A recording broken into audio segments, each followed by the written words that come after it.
Olá, pessoal, boa noite. Sejam todas e todos muito bem-vindas e muito bem-vindos ao canal do Profeduc, o canal do programa de pós-graduação Mestrado Profissional em Educação da Universidade Estadual do Mato Grosso do Sul, Unidade de Campo Grande. Alguns avisos iniciais. Se você está chegando agora no nosso canal, se inscreve para quando você tiver algumas notícias, tiver algumas informações, algumas atualizações aqui do canal, você receber essa informação. Além de se inscrever, ativa o sininho e, dá um curtida, dá um joinha aí, dá um like no nosso vídeo, tá bom? Hoje nós começamos uma série de entrevistas. Eu sou o professor Frederico Fernandes, sou professor do Profeduc, e começamos essa série de entrevistas, e hoje eu tenho a grata satisfação, a honra e a alegria de ter essa pessoa aqui conosco, hoje aqui. Então, chega mais, vamos conversar, professora Fabiani de Cássia Tavares Silva, professora da UFMS, Universidade Federal do Mato Grosso do Sul. Quero agradecer, Frederico, a possibilidade de estarmos juntos nessa noite muito quente, né? Não sei aí, mas aqui está um calor insuportável, para discutirmos essa escola e esse currículo nesse ano atípico que estamos vivendo. Eu fico feliz de estar agora conversando com um ex-aluno, professor de uma universidade pública, que entrou para a luta conosco nesse momento estranho que nós estamos vivendo e que as universidades públicas estão sofrendo, né? Acho extremamente importante que a formação no mestrado e no doutorado resulte nessa condição, né, de participação do processo de formação humana, do processo de consolidação ainda necessário de uma universidade pública no nosso país. Eu que fico feliz em estar com você e estar com as pessoas que eu não estou vendo, mas imagino que sejam muitas, né, por trás desta câmera e deste espaço que nós estamos habitando ou aprendendo a habitar nesse momento. Exatamente, assim, aproveitando esse momento, porque num diálogo com a professora Fabiani, quando eu fiz o convite, que foi prontamente aceito, eu fiz algumas provocações para ela, para a gente, é o nosso primeiro programa, e aí, conversando com a professora Fabiani, ela propôs o tema, e é um tema que não nos cabe nesse momento, mas também nos cabe de agora para frente. E aí o tema que temos da live de hoje é o que se pensou e se propôs sobre a escola e o currículo em 2020. E aí, professora Fabiani, antes da senhora começar a falar, eu vou fazer uma perguntinha provocativa.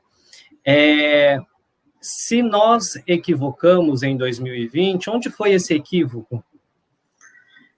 Não, eu acho que nós não nos equivocamos. Eu acho que nós chegamos num momento crucial, né?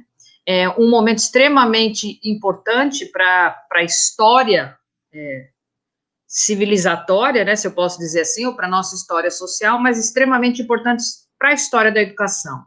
Eu acho que a pandemia trouxe a possibilidade de provocação de um tema que é discutir a escola e discutir o currículo. E essa provocação saindo da ambiência onde ela sempre foi conduzida, onde ela sempre foi alimentada, que é o espaço da academia, o espaço das secretarias de educação, das redes de ensino e do próprio Ministério da Educação.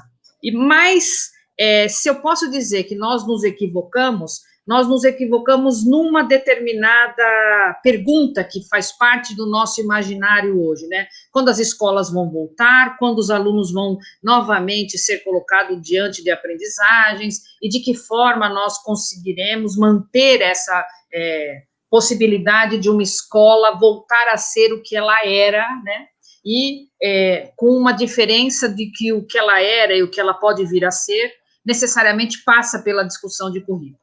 Agora, também eu não posso deixar de considerar que essa discussão é uma discussão pouco financiável, né? O que eu estou dizendo? Eu estou trabalhando com a ideia de financiamento mesmo. Ela é uma ideia pouco financiável, porque, efetivamente, discutir currículo, discutir escola, não necessariamente me leva a uma discussão mais ampla das políticas que estão por trás desta escola, deste currículo, que necessariamente levam a um outro campo de discussão que nós precisamos trazer para pensar o salário docente, a manutenção do piso salarial, as questões que estão sendo passadas ao largo, mas que fazem parte, inclusive, dessa provocação do que fizemos com o ano letivo, né, do que fizemos com a escola, do que fizemos com o currículo. Essas questões precisam estar presentes. Vou partir de um princípio. As questões de tecnologia, elas interessavam a uma parcela da população envolvida com as questões de educação. Ela não interessava a todos. E esse interesse estava quase sempre circunscrito à educação à distância. Ensino remoto, né, que é a discussão que vai ter amanhã, ensino remoto não é educação à distância. E nós, que não estávamos familiarizados com as questões da tecnologia, tentamos construir, entre aspas, uma espécie de escola no computador. E esta espécie de escola é um equívoco, né? Aí eu posso dizer, este é um equívoco, porque tecnologia não é escola.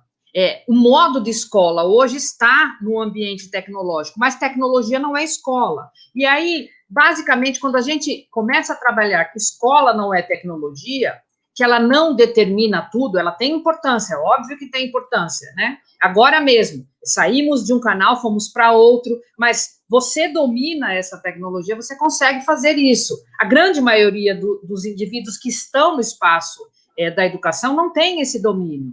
Ela tem importância? Tem importância. Ela é um ator, um ator nesse momento da nossa história, ela é um ator e uma agência, né? Porque ela está determinando, esse ator está determinando como eu tenho que trabalhar. E de que forma eu vou construir esse trabalho didático, esse trabalho educativo. Mas computador não é escola, mas é a escola que nós temos nesse momento. Então, se há algum equívoco, é simplesmente passar a ideia ou transferir a potência de uma escola no seu espaço, nas suas relações sociais, nas suas trocas humanas, nas suas determinações relacionais, por um computador. Eu acho que esse é um dos equívocos que a gente está cometendo nesse momento, né? Posso ir embora ou você vai me provocar mais? Vou continuar provocando. Deixa eu falar algo, porque assim, a questão curricular, ela ficou em evidência, na minha análise, ela ficou em evidência, talvez, ou possíveis falhas na formação inicial, na formação continuada, em o que é esse currículo, como esse currículo ele é pensado, elaborado, como esse currículo vai em ação, ele está em ação e passa por um processo de avaliação. Digo isso porque não estávamos preparados para pensar na possibilidade desse currículo saindo do presencial e indo para o virtual. Não se colocavam essas questões na educação básica. No ensino superior, isso já está presente. Mas até no ensino superior, teve aquela sofrência, não é? Mas continua tendo. Isso, e continua tendo. Mas o que nós temos é que os cursos do ensino superior também são pensados para o presencial. E o currículo do presencial não é o currículo do à distância, porque nós não estamos falando de uma lista de objetivos e conteúdos a ser, entre aspas, né, o que algumas pessoas falam. Não é uma lista a ser transmitida. Então, independente de presencial ou virtual, não é esse o processo. Será que a gente não tem uma certa dificuldade também na formação inicial e continuada dos docentes, isso, educação básica, ensino superior? Com certeza, por isso que eu iniciei dizendo, essas discussões que nós estamos fazendo, elas são pouco financiáveis, ou seja, elas não são elementos de financiamento e de uma preocupação que seja com o futuro da formação, ela é com o presente da formação. Então, quando eu estou discutindo esta escola, este modelo, eu estou discutindo dentro de um cenário, né, eu posso dizer assim, eu estou discutindo dentro de um cenário que é de uma hegemonia, de uma racionalidade, e uma racionalidade que, mesmo que eu não queira, eu tenho que identificá-la como racionalidade neoliberal. né? Porque os discursos que são trazidos e que são construídos a partir dessa racionalidade, eles vão produzir ideias a respeito da inclusão e da justiça social. Então, já que eu não posso ter escola física, eu tenho esta escola nesse modelo tecnológico. E eu estou sendo justa. Eu estou mantendo a escola, eu estou mantendo a possibilidade dos indivíduos aprenderem, né? Mesmo que eu discuta a aprendizagem sobre outro enfoque, eu estou assegurando isso. E esses discursos, eles vão se justificando por uma questão que eu acho que é extremamente presente nesse momento da nossa história, ou seja, é um discurso que justifica-se por um mercado, né? Porque aí eu tenho que colocar a escola nessa ambiência do mercado, essas práticas nessa ambiência do mercado, mas uma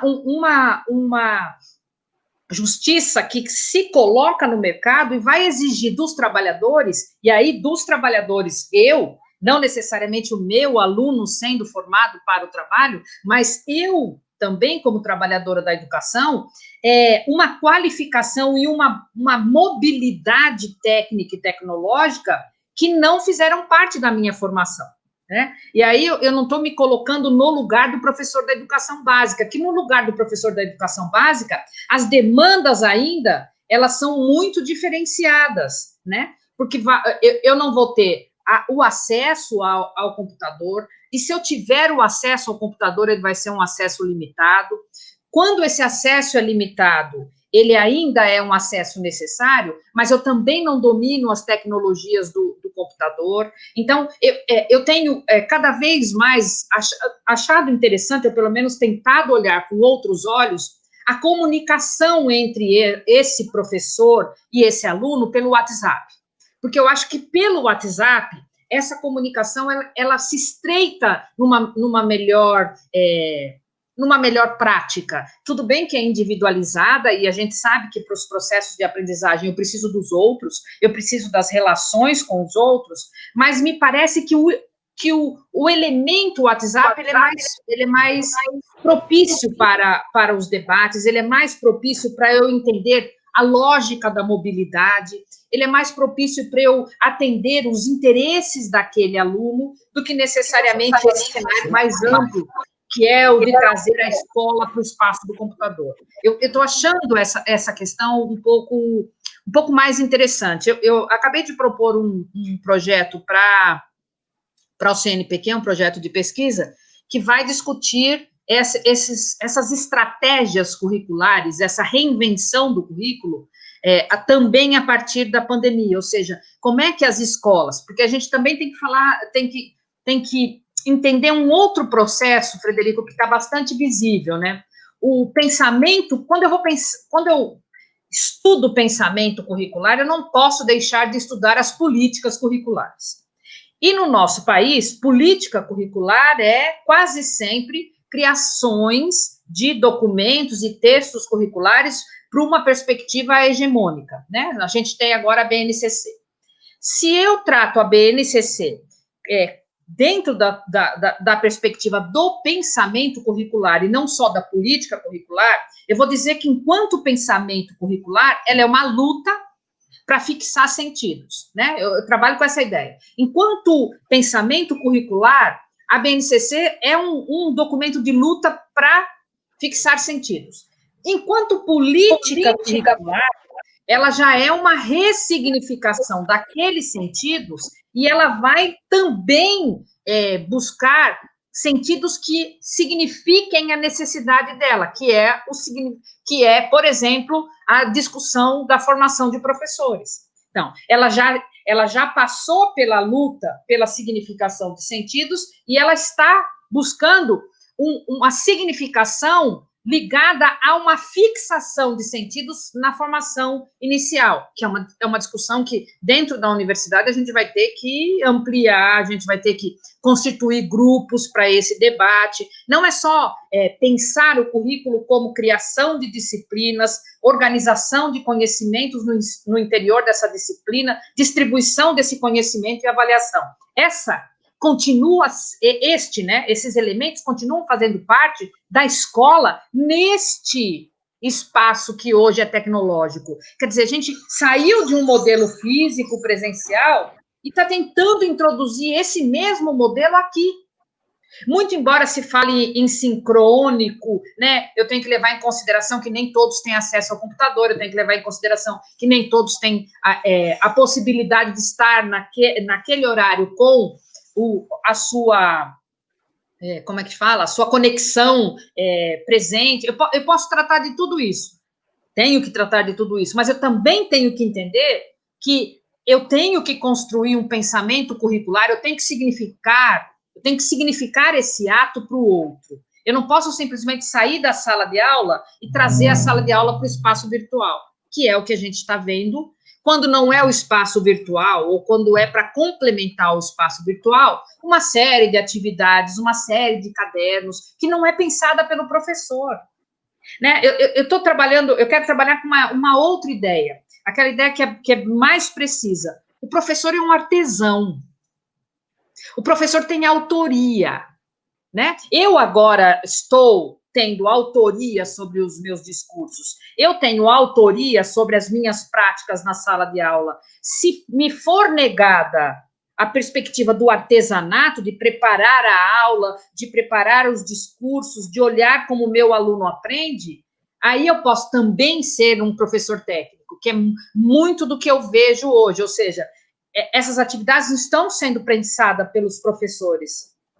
Elas não estão sendo vividas na sala de aula, mas elas estão remetidas à sala de aula, numa sala de aula que deixou de existir, que precisa ser discutida, né? Quer que eu vá à frente ou você vai me problematizar um pouquinho mais? Eu vou, porque a senhora vai falando as coisas e eu vou juntando aqui em alguns momentos.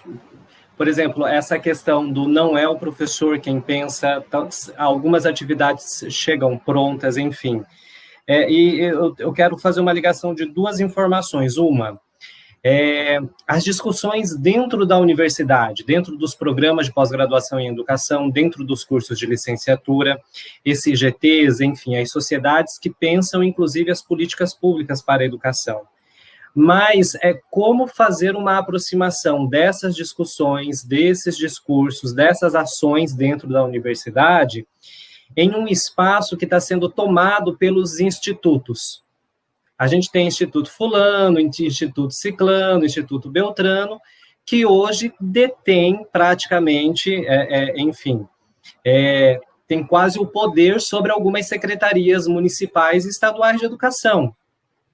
Então, essa é uma discussão extremamente importante, né? Porque, ao mesmo tempo que eu teço a crítica, não só a crítica pela crítica, né? Mas tentando entender o contexto de produção, a forma como esse contexto ele é registrado em textos e como esses textos chegam ao universo do debate. Eu acho que tem uma questão aí que é extremamente importante, que é este momento em que a escola está no mercado, né? Que eu disse antes. Discutir currículo é discutir um financiamento baixíssimo, né? O financiamento das questões da educação. A gente concentra ali a produção de documentos e concentrou na produção de documentos como a BNCC, como interesse desses institutos. E fotografou esses interesses como os interesses da área da educação. Então, eu posso dizer, basicamente, que nesse momento, ainda de pandemia sanitária, quem tem preocupação com a BNCC não são os parceiros do terceiro setor. É essa questão que me chama a atenção. Quem está implementando a BNCC, quem está fomentando a chegada da BNCC nas escolas, são as redes de ensino, são as ações da Secretaria de Educação, as ações das Secretarias de Educação estaduais e municipais. Elas estão muito mais presentes na disseminação da BNCC do que aqueles organismos que estavam interessados antes. Porque aqueles organismos se interessaram pela escrita do documento. Agora eles se interessam por um outro viés, que é como esse documento atua no mercado educativo. E aí, no mercado educativo, eu vou ter as plataformas, eu vou ter as discussões dessas plataformas, como que eu posso utilizar essas plataformas. E essas discussões me parecem muito interessadas nas secretarias de educação e vice-versa. E aí, novamente, eu chamo a atenção. Onde está o artesão? Né? Até o professor artesão está sendo substituído por uma perspectiva que é solução para um problema que é sempre descrito como problema ou como crise, e que não é um problema e uma crise. Ou seja, eu faço uma BNCC porque eu construo, né, melhor assim, eu construo uma BNCC porque eu acho que a educação básica no Brasil ela está diante de um problema. E eu construo uma discussão de formação inicial, porque, novamente, eu acho que a formação dos professores está diante de um problema. Eu sempre vou apresentar uma solução curricular para um problema que não é só de currículo, é um problema de localização na escola, da escola, no meu processo formativo, é a discussão de que escola eu quero e por que eu acho que eu preciso de escola, por exemplo, física nesse momento da pandemia. O debate é todo. Quando vai voltar? Vai voltar quando? Se voltar, as crianças têm condições de não serem contaminadas? Quer dizer, a escola nunca teve tão presente no discurso público, né? Para fora dos pais, para fora das questões da família interessada no processo de escolarização. E tem uma outra questão, né? Que a gente assiste nesse momento, que eu acho que é extremamente agressiva. Né? É agressiva ao quê? Ela é agressiva à educação, ela é agressiva ao intelectualismo que a educação deve ter e que precisa ter, né? Porque essa agressão ela é materializada em uma série de discussões que estão colocadas aí e que não deixam de estar colocadas, mesmo que não sejam o foco, que é eu discutir a escola sem partido, que é eu discutir uma educação domiciliar, que é eu discutir uma educação cívico-militar. Eu estou, dentro dessas discussões, basicamente, eu estou atacando os direitos humanos, né? Que a educação faz parte desse direito, ela é um dos, como dizem os juristas, ela faz parte dos direitos fundamentais, o direito à educação é direito fundamental. E quando eu estou discutindo essas questões, eu estou agredindo o processo educacional, eu estou agredindo o intelectual que o professor deve ser e é, né? E, basicamente, eu estou agredindo uma ideologia de intelectualismo que parece que dominou a leitura do espaço escolar. E a ideologia desse intelectualismo, entre aspas, culmina numa inverdade, né? Porque a gente não só tece a crítica pela crítica, a gente tece uma crítica aprofundada, a gente dá elementos para se reconfigurar o espaço. Você fez uma pesquisa de doutorado e tratou de um objeto, investigou esse objeto. Quem é que foi fazer a leitura do seu texto para modificar suas políticas? Que é o que eu vou dizer sempre. A falta de comunicabilidade, né, de quem administra a educação, com quem pensa, né, é uma falta de comunicação. Eu tenho inúmeros pesquisadores sobre ensino, mas eu quero ver na hora que nós formos discutir a BNCC, dentro da própria universidade, como é que essa discussão vai ser feita. Quem é que vai ser chamado a opinar, como é que nós vamos democratizar esse debate, que é o que acontece hoje, né? Então, eu preciso de uma plataforma, eu preciso usar uma plataforma como instrumento educativo, sendo que eu tenho inúmeras outras ideias que já foram construídas em pesquisas que não foram consumidas no espaço escolar, né? É como se eu inventasse uma roda. Já há críticas a determinadas plataformas, né? E essas críticas, elas passam ao largo, né? Agora, eu não sei como que a gente pode definir currículo hoje, né, nesse momento pandêmico, por aproximações ou distanciamentos da BNCC, por apresentações das aprendizagens essenciais, pelas competências que determinadas aprendizagens essenciais devem apresentar. Eu acho que, por exemplo, conceber a educação, conceber a escola, é pensar a diferença. E quando eu não penso a diferença, eu vou definindo o currículo como atividade, como conteúdo, como avaliação, como área de conhecimentos, a implicação direta é sobre as formas de concepção de escola. E essas, né, eu vou voltar à sua pergunta, a primeira pergunta, essas são reatualizadas constantemente. A ideia de escola, a ideia de educação, a ideia de ensino, ela está muito presente. Eu diria que ela está singularizada nas discussões que nós teríamos que ter sobre currículo hoje. Currículo não é educação e ensino, não é só isso, né? Ele é mais do que isso. Ele eu diria, eu vou usar duas ideias que não são muito comuns, né? Mas eu diria que é pretensioso, né? Eu acho que essa é uma palavra boa. Eu diria que é pretensioso e problemático ao mesmo tempo, né? As redes de ensino imaginar que é possível ou desejável, né, nesse momento pandêmico, que o conhecimento seja pensado pela escola para a escola, para fazer face às demandas, né? Eu não quero um conhecimento que faça face às demandas da pandemia. Eu quero um conhecimento que dê aos professores, que dê aos professores a autonomia para fazer desse conhecimento formas de pensar o que é imaginável e o que é desejável como conhecimento, né? Que a gente não vai ver. Quer dizer, eu entendo que a gente não está vendo, melhor assim, né? Eu entendo que a gente não está vendo isso, a gente está vendo ao contrário, é como o professor, que tipo de conhecimento o aluno deve ter e que tipo de conhecimento o professor deve colocar em prática. Sim. A senhora falou da reinvenção do currículo, a reinvenção curricular. E pensando no aspecto da pandemia, do ensino remoto, essa reinvenção, ela perpassa e ela permite, inclusive, diversas flexibilizações. Correto? Errado? O que é possível flexibilizar quando a gente pensa na escola, e a escola não só a educação básica, ensino superior também.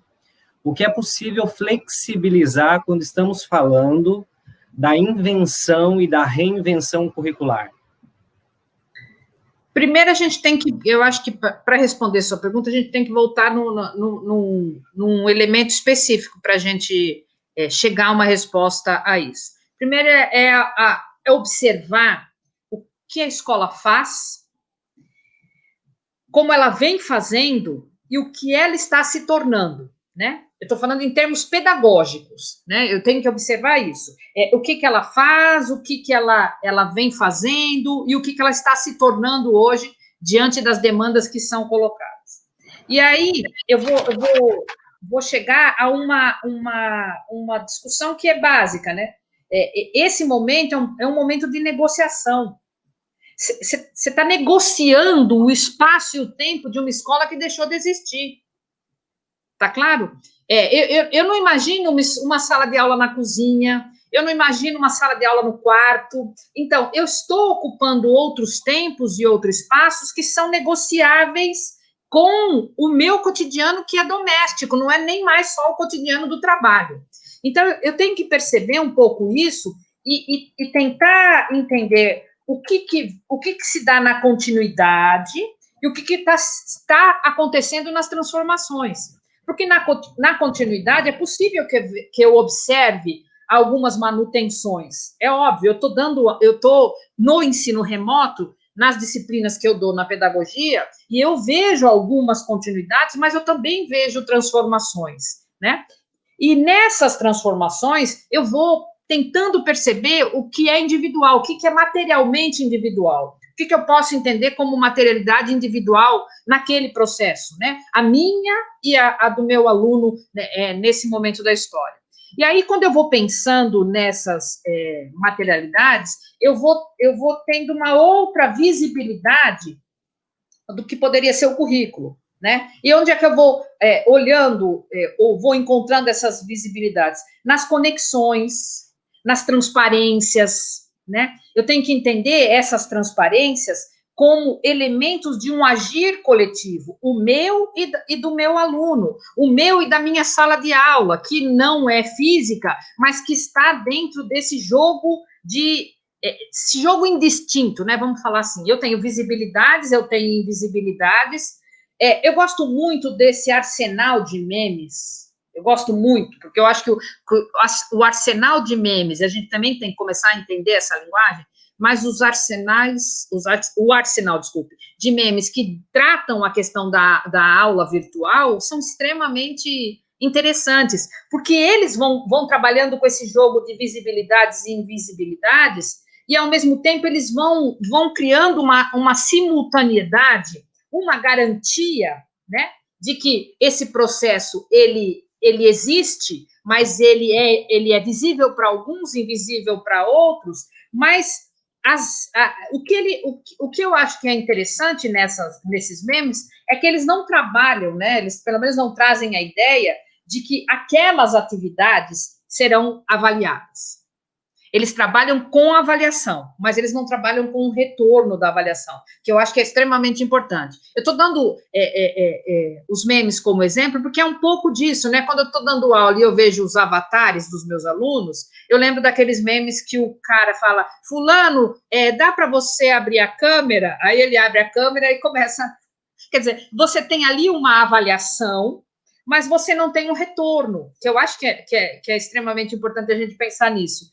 E quando eu penso também nisso, que aí é uma questão para a gente pensar na reinvenção do currículo, é que nesse momento nós estamos sendo cada vez mais precarizados, cada vez mais intensificados pela precarização e, basicamente, com um certo papel, né, desempenhado pelo próprio Estado. Não são pelo terceiro setor, não é o terceiro setor. Por isso que eu disse antes, o terceiro setor, nessa hora, ele está mais preocupado com as questões que não fazem mais parte do conhecimento, mas da viabilidade desse conhecimento no espaço dessa escola. E aí, pensando, Node, no que eu ia falar, porque estava pensando que eu ia falar sem sua participação, que eu ia fazer aqui um bate-papo eu comigo mesma, eu andei dando uma mexida na internet, uma pesquisa, e eu descobri o mapa de inovação e criatividade do Ministério da Educação e Cultura. Esse mapa da criação, que me chamou a atenção, ele foi lançado em 2015, ou durante a primeira versão da BNCC, tá? Ele tem o objetivo de destacar instituições com propostas arrojadas na educação básica. E, para meu espanto, nós temos 5 escolas nesse mapa, tá?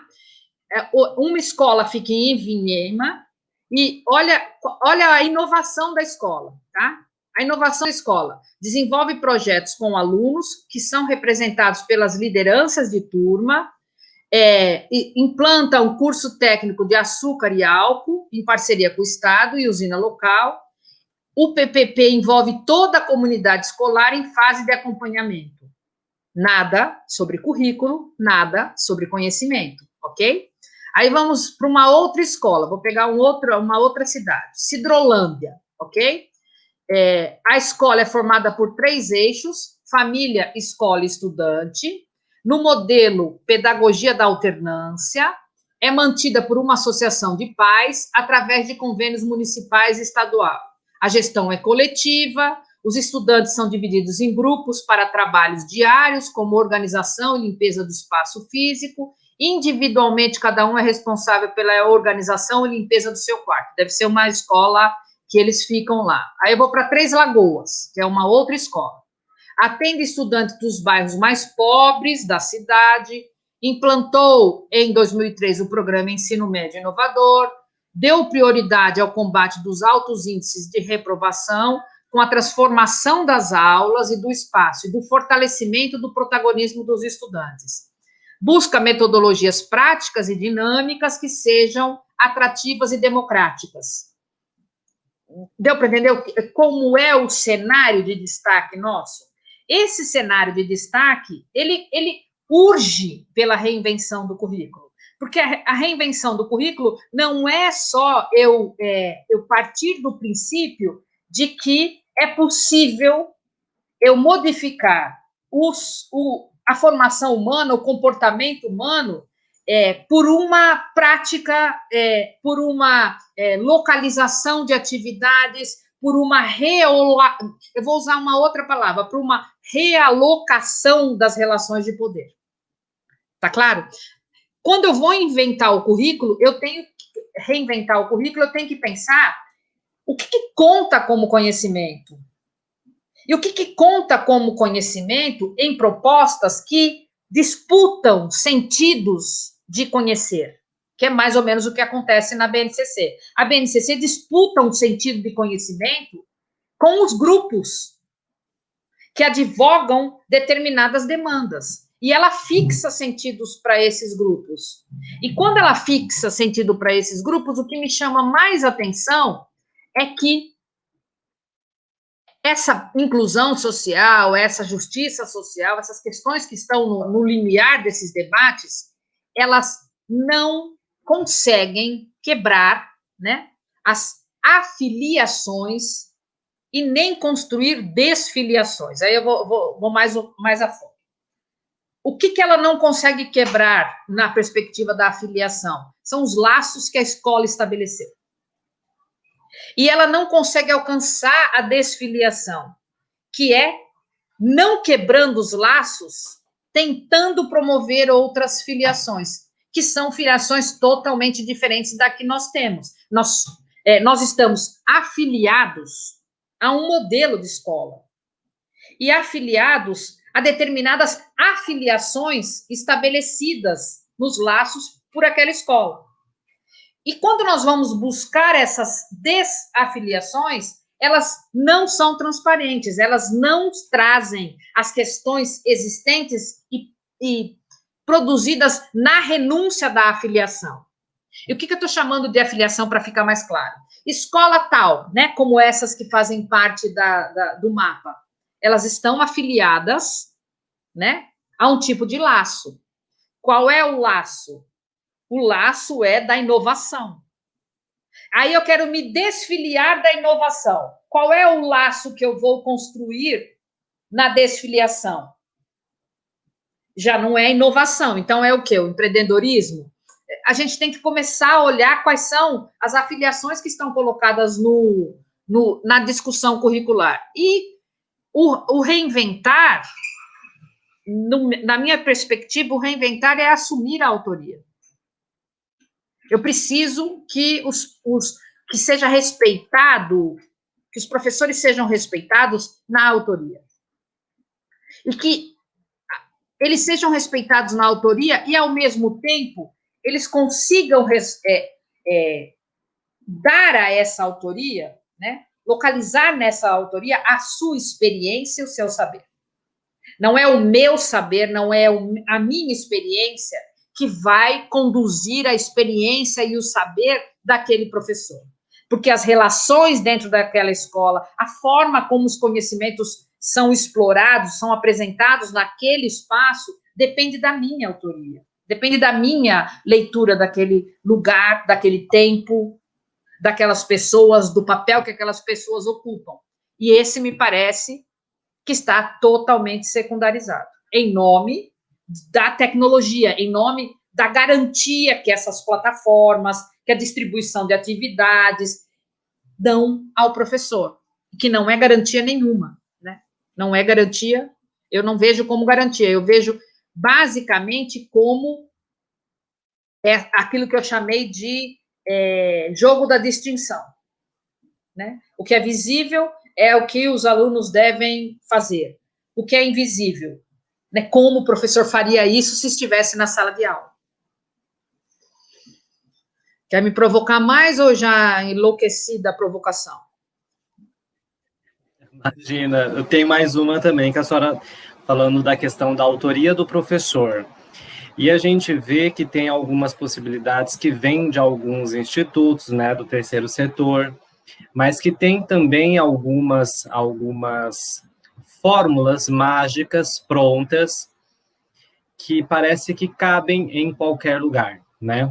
E aí, eu estou falando das ditas e das tão famosas e discutidas e apresentadas hoje em dia, chamadas metodologias ativas. Como que isso, a gente sabe que isso não cabe no currículo da minha escola, pode ser que caiba no currículo da disciplina de língua portuguesa da minha escola, porque isso depende das ações, das relações, da concepção de ensino e de aprendizagem, dos recursos a que a professora de língua portuguesa da minha escola tem e faz uso, mas ela não cabe na escola como um todo, ela não cabe em todas as disciplinas como um todo. É claro que a gente também compreende que em determinados momentos de caos, a gente procure algumas fórmulas, né? Então, precisamos resolver algumas situações. Então, como aconteceu no ensino remoto, vamos para alguns espaços virtuais. Só que tem alguns espaços virtuais que são completamente distantes da autoria do professor, porque os recursos que tem disponíveis nesse espaço virtual são aqueles, e você tem que fazer o que você puder com aqueles recursos. E o professor também, nessa proposição dessas atividades, enfim, dessas ações de ensino, quando ele tenta fazer essa organização do ensino, ele se vê distante de...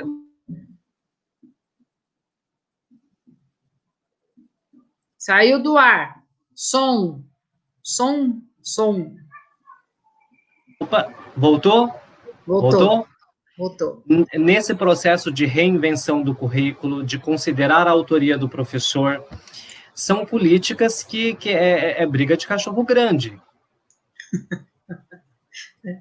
Eu diria assim, que não há canil para tanto, né? Mas... Eu digo porque é claro que, por exemplo, algumas iniciativas, né, e essa palavra inovadora, realmente a gente precisa ter um cuidado ao nos filiarmos com essa qualidade de uma aula, ou de uma área, ou de uma escola, enfim. Mas algumas organizações, elas são muito pontuais, então a gente vê algumas iniciativas de professores em suas disciplinas, e a gente consegue pensar e às vezes, analisar uma reinvenção curricular. Mas isso é muito pontual. Essa mexida mais generalizada que acontece nas discussões dentro das universidades, que deveriam chegar nas escolas, né? Só entende. Sim. Eu vou dar um exemplo, sem citar nomes, do tipo... Eu sou uma pesquisadora PQ na área de currículo, certo?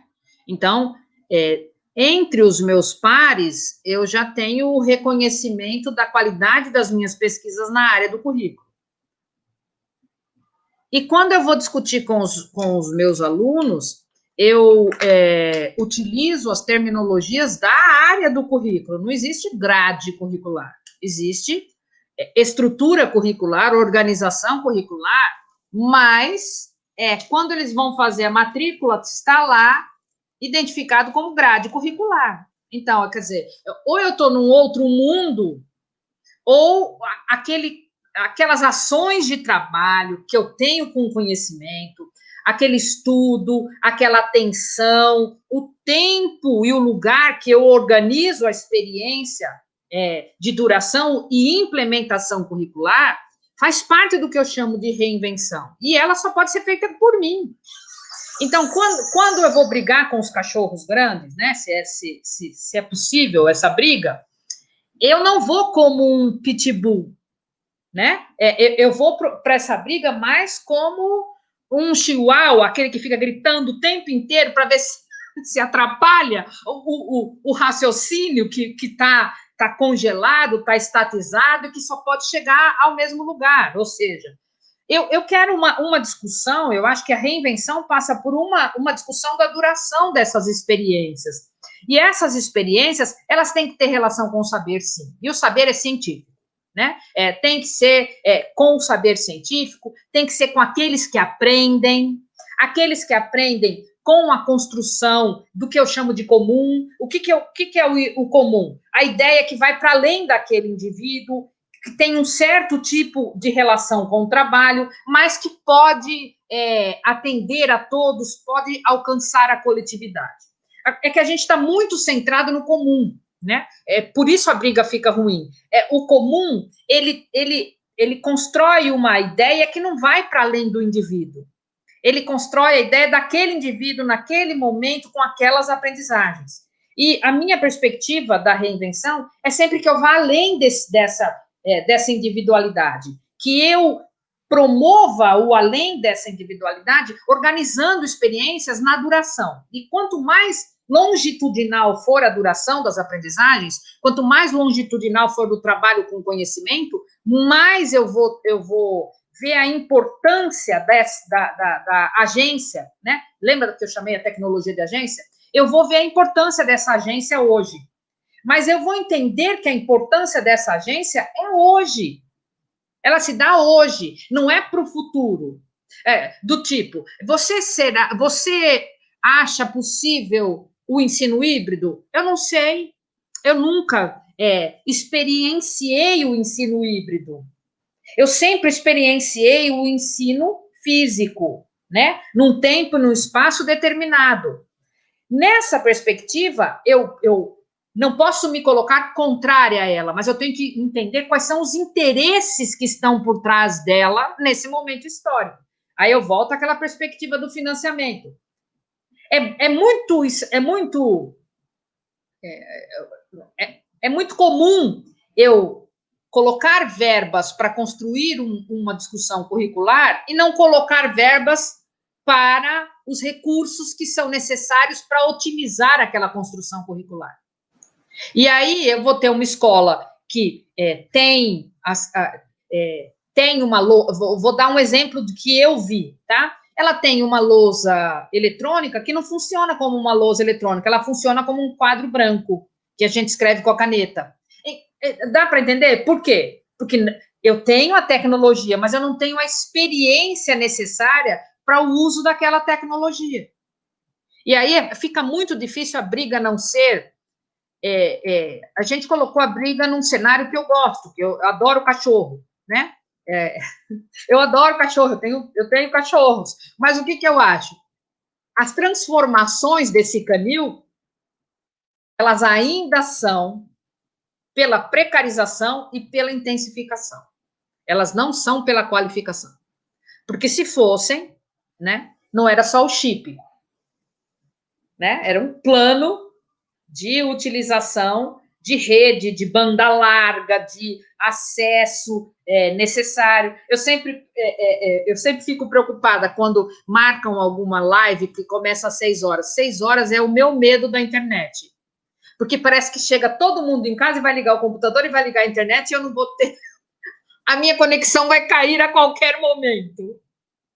É mais ou menos isso. Eu acho que a gente tem que tornar mais visível esses problemas. Não só ficar dizendo da oportunidade que nós temos para aprender. Nós também estamos tendo oportunidade para experienciar o negativo. Não é só o positivo, né? E quando a gente experiencia o negativo, eu posso ainda buscar uma questão que eu acho que é básica quando a gente vai discutir essa materialidade do acesso à internet. Que eu, cada vez mais, fico preocupada, né? Porque o que eu estou vendo cada vez mais sendo posicionado? A desigualdade. A total desigualdade. E aí, uma desigualdade que eu acho que... É horrível dizer isso, mas eu acho que ela é estratégica nesse momento. Né? Ela é estratégica. Por que ela é estratégica? Porque eu estou produzindo uma tensão sobre a escola, mas uma tensão sobre um modo escolar que está suspenso. Né? Esse modo escolar está suspenso. E ele está suspenso porque ele não pode ser feito na forma consolidada que nós conhecemos. O tempo, o espaço é um outro. E essa estratégia, para mim, não é aquela perspectiva do novo... que todo mundo usa hoje, novos formatos, não, é um novo... não é um novo formato, mas todo mundo usa isso, é um tempo novo, os novos, novo normal, é isso aí. A gente nem deu conta do normal e a gente já está caminhando para o novo, né? Isso parece meio conversa de psicanalista, né? O novo, o normal.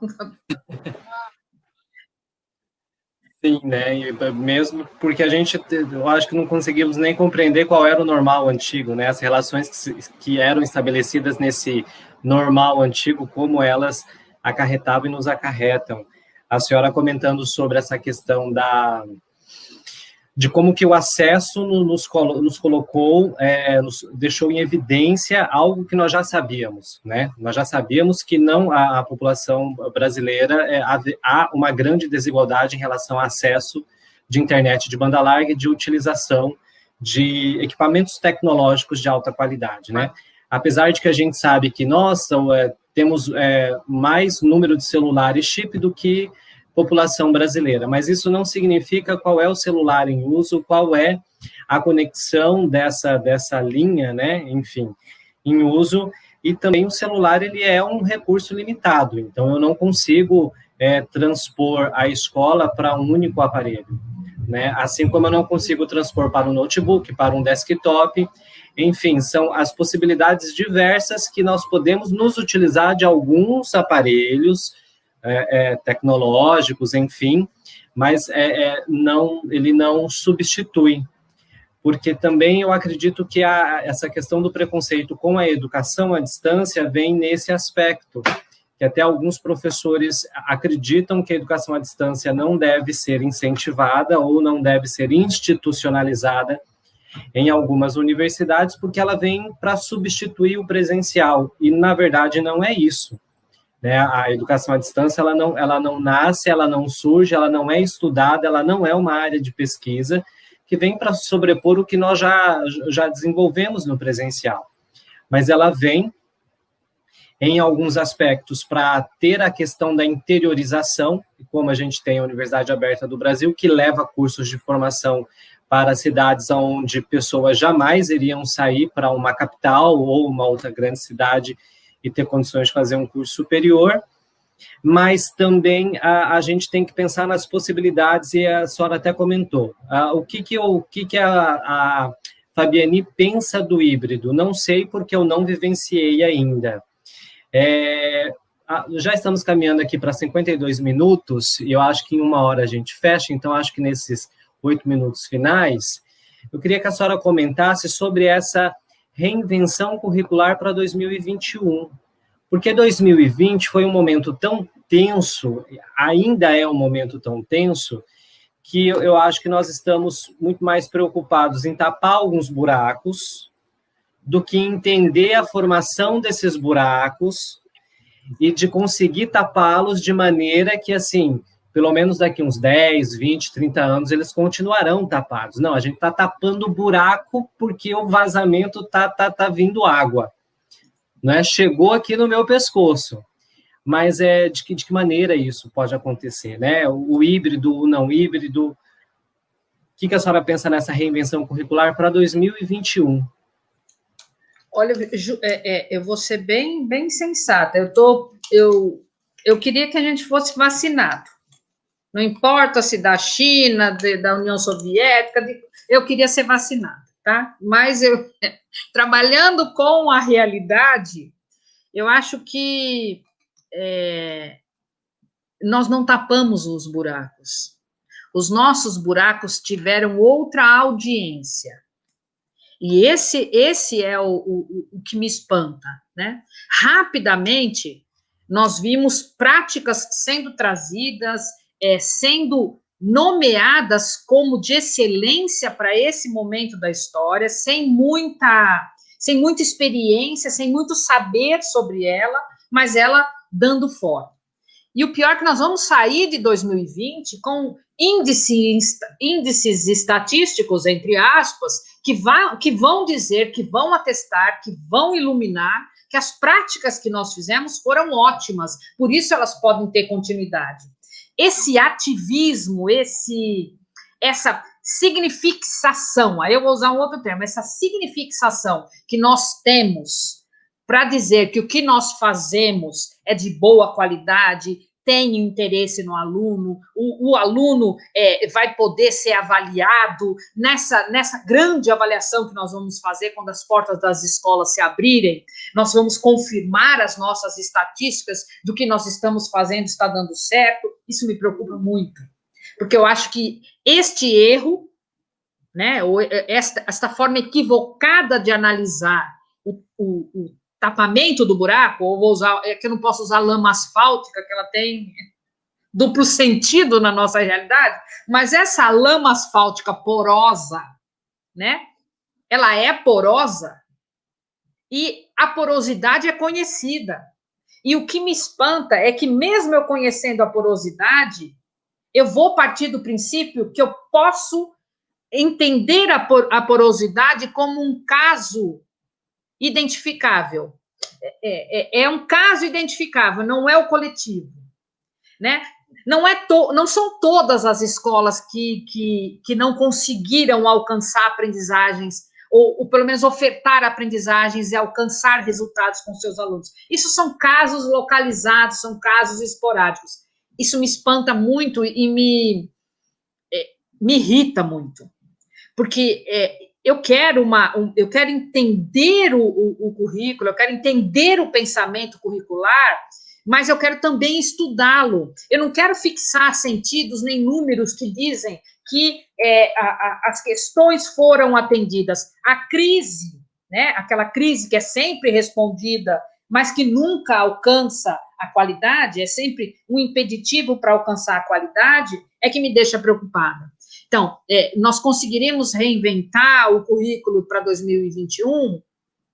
Espero que sim, mas a minha esperança é que as pessoas que estão à frente do cenário educativo, as pessoas que estão pensando educação, elas não pensem a educação pelo atendimento da demanda, né? Acho que é melhor dizer assim, mas que ela entenda a educação como um projeto, nesse momento da história, como um projeto que é de direito humano, né? O currículo, a reinvenção do currículo hoje faz parte do projeto de assegurar o direito humano à aprendizagem, o direito humano à escola, o direito humano a uma qualidade nas suas aprendizagens, sem disputar sentido. Deu para entender? Sem disputar sentido com aqueles que exigem que esse sentido ele seja centralmente curricular. Não é esse. A ideia de reinvenção curricular não é centralizada na Base Nacional Comum Curricular. Não é centralizada na ideia que a Base Nacional Comum Curricular traz. A reinvenção do sentido é centralizada nos conhecimentos, nos saberes, nas experiências sobre currículo que estão nas escolas, né? E eu espero que em 2021 a gente consiga olhar as escolas e dar a ela, né, não a ideia de que elas são espaços democráticos, mas sermos tão democráticos ao ponto de entendermos que o espaço é dela. Não é do que eu penso que ela deveria fazer, do que eu proponho para que ela faça. Acho que é isso. Perfeito. Essa reinvenção do currículo é reconhecer a autoria dos professores, o protagonismo dos professores nesse sistema de organização como um todo. A Ampere tinha uma ideia que eu gostava muito na época que começou a discussão da BNCC. As escolas têm currículo. Elas têm currículo, né? Agora, para que esse currículo seja respeitado, eu preciso respeitá-las, né? Respeitar a escola. Eu não quero que a escola seja democrática. Eu quero viver a democracia com ela, que é difícil, né? Que a gente está vendo cada vez mais difícil. Cada vez mais distante, mas o importante é estar na batalha, né? É continuar na luta. Vou pegar Sim, vou pegar a senhora de surpresa agora. Um livro, a indicação de um livro para quem nos assiste. A indicação de um livro para quem assiste? É. Tem um livro muito bom que eu revisitei esses dias, quando estava organizando algumas coisas que iria falar, que é um livro que foi escrito pela professora Inês Dussel e o Marcelo, eu não vou lembrar o nome, eu vou lembrar o nome dele até o final, mas é um livro muito interessante que vai tratar sobre as aulas. A Inês, Marcelo Caruso, tá? É um livro que chama A Invenção da Sala de Aula. É um livro muito interessante, né? Esse para a gente discutir escola. Para discutir currículo, né? Eu gosto muito de um livro que foi recentemente produzido, que é da professora Ione do Vale, da Universidade Federal de Santa Catarina, que é um livro em que ela vai discutir a sociologia da educação e o currículo. Eu não vou me lembrar o título, mas é um livro também muito bom para quem quer se aproximar das discussões de currículo. Que aí vai traduzindo, porque não dá para discutir currículo sem teoria curricular, né? Então, isso também, para não cair nessa esquema disciplina, conteúdo e avaliação, né? Mas entender por que aquela disciplina tem aqueles conteúdos e por que ela propõe avaliações. Também é um livro legal para ser lido. Perfeito, ótimas indicações. E assim, professora Fabiane, eu vou me despedir da senhora e também do pessoal que está aqui, relembrando, então, que se você chegou hoje, já se inscreve no canal para você receber as novas notificações, e assim também o algoritmo do YouTube, ele vai entender qual é o tipo de conteúdo que você quer receber. Então, se inscreve no canal, ativa o sininho, dá o joinha aqui nesse vídeo, e aqui embaixo nos comentários, que deve estar mais para cá, nos dê sugestões de temas ou de pessoas que vocês gostariam que nós entrevistássemos aqui, ok? Então, deixa aí a sugestão, deixa o nome completo, deixa o tema e vamos nos organizar para termos mais programas desse e acontecer com uma frequência maior. Professora Fabiane, agradeço imensamente pela sua disponibilidade, pela sua fala, como sempre, muito, muito, muito bom. Eu que agradeço a oportunidade desse cara a cara, né?